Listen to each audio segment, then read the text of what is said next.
হাদিসটি পড়ে নিজের চোখের পানি ধরে রাখতে পারলাম না। একজন সাহাবীর প্রয়োজন মেটানোর জন্য নবী করিম সাল্লাল্লাহু আলাইহি ওয়াসাল্লাম এক ইহুদির কাছ থেকে ঋণ নিয়েছিলেন। ঋণ গ্রহণের সময় বিধান হলো ঋণ ফেরতের তারিখ নির্ধারণ করা। নবী করিম সাল্লাল্লাহু আলাইহি ওয়াসাল্লাম ইহুদিকে একটি তারিখ বললেন, যে তারিখে তিনি ঋণ ফেরত দিবেন। একদিন নবী করিম সাল্লাল্লাহু আলাইহি ওয়াসাল্লাম সাহাবীদেরকে নিয়ে একটি জানাজা থেকে ফিরছেন। তার সাথে ছিলেন আবু বকর, ওমর রাদিয়াল্লাহু তাআলা আনহুর মতো মহান সাহাবী।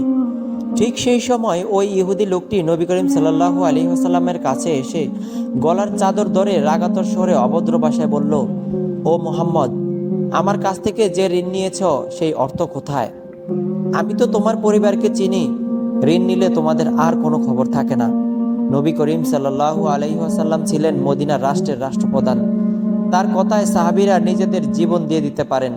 তিনি যদি সাহাবীদেরকে একটু ইশারা করেন, তাহলে সাহাবীরা সেই ইহুদির গর্দান উড়িয়ে ফেলবেন। তাকে সবার সামনে এত বড় অপমান করা হলো, অথচ ঋণ পরিশোধের যে তারিখ ধার্য করা হয়েছিল সেটা এখনো বাকি আছে। সময়ের আগেই সুন্দরভাবে না চেয়ে এভাবে অভদ্র ভাষায় দাবি করতে হবে, ওমর রাদিয়াল্লাহু তাআলা আনহু সহ্য করতে পারলেন না। তিনি তার স্বভাবজাত সেই বিখ্যাত উক্তিটি বললেন, ইয়া রাসূলুল্লাহ, আপনি অনুমতি দিন, তার গলা থেকে মাথা বিচ্ছিন্ন করে ফেলি। নবী করিম সাল্লাল্লাহু আলাইহি ওয়াসাল্লাম এক্ষেত্রে যেমন ক্ষমতা ছিল, তেমনি তিনি ন্যায় ছিলেন।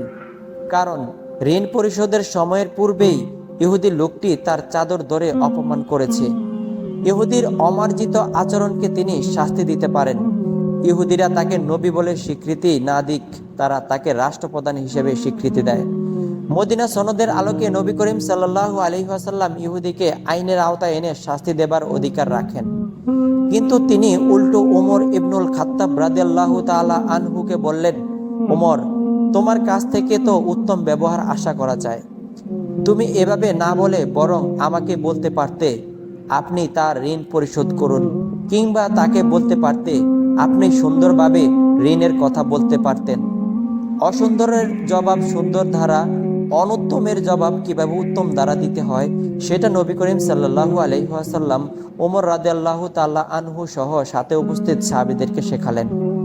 অতঃপর রাসূল সাল্লাল্লাহু আলাইহি ওয়াসাল্লাম ওমর রাদিয়াল্লাহু তাআলা আনহুকে নির্দেশ দিলেন, ওমর, যাও তার সাথে এবং তাকে তার ঋণ পরিশোধের পর আরো 20 সা অর্থাৎ 32 কেজি খেজুর দিয়ে দাও, কারণ তুমি তাকে ভয় দেখিয়েছ।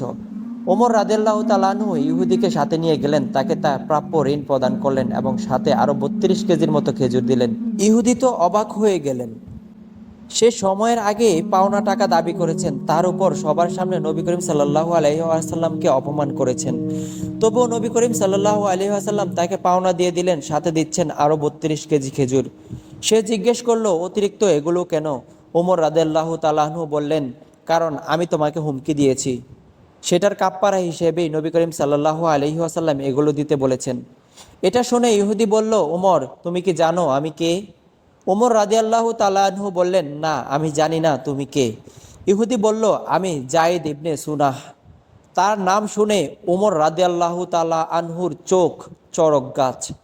যায়েদ ইবনে সুনাহ মদিনার সেই বিখ্যাত ইহুদি রাবাই, ইহুদিদের আলেম।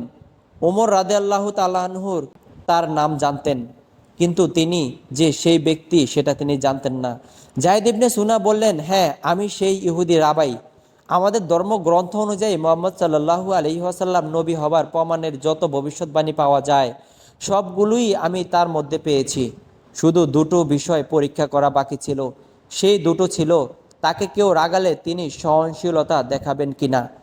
কোনো মূর্খ তার কাছে এসে মূর্খের মতো আচরণ করলে তিনি বরং সেই মূর্খের সাথে ভালো আচরণ করবেন কিনা, অর্থাৎ তিনি মন্দের জবাব ভালোর মাধ্যমে দিবেন কিনা, অনুত্তমের জবাব উত্তমের মাধ্যমে। যায়েদ ইবনে সুনাহ নবীজি সাল্লাল্লাহু আলাইহি ওয়াসাল্লামের মধ্যে সেই দুটি গুণও এবার দেখতে পেলেন।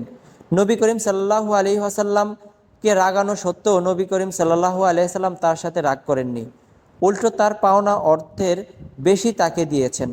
এবার যায়েদ ইবনে সুনাহ রাদিয়াল্লাহু তাআলা বললেন, ও ওমর, তুমি সাক্ষী থাকো, আমি আল্লাহকে আমার রব হিসেবে, ইসলামকে আমার ধর্ম হিসেবে এবং মুহাম্মদ সাল্লাল্লাহু আলাইহি ওয়াসাল্লামকে আমার নবী হিসেবে মেনে নিলাম। আমার অনেক সম্পদ আছে, আমি আমার অর্ধেক সম্পদ ইসলামের তরে দান করে দিলাম। নবী করিম সাল্লাল্লাহু আলাইহি ওয়াসাল্লামের উত্তম আচরণের ফলে ইহুদিদের ইমামও ইসলাম গ্রহণ করেছেন। সুবহানাল্লাহ। হাদিসটি কেমন লেগেছে কমেন্ট বক্সে জানিয়ে দিবেন।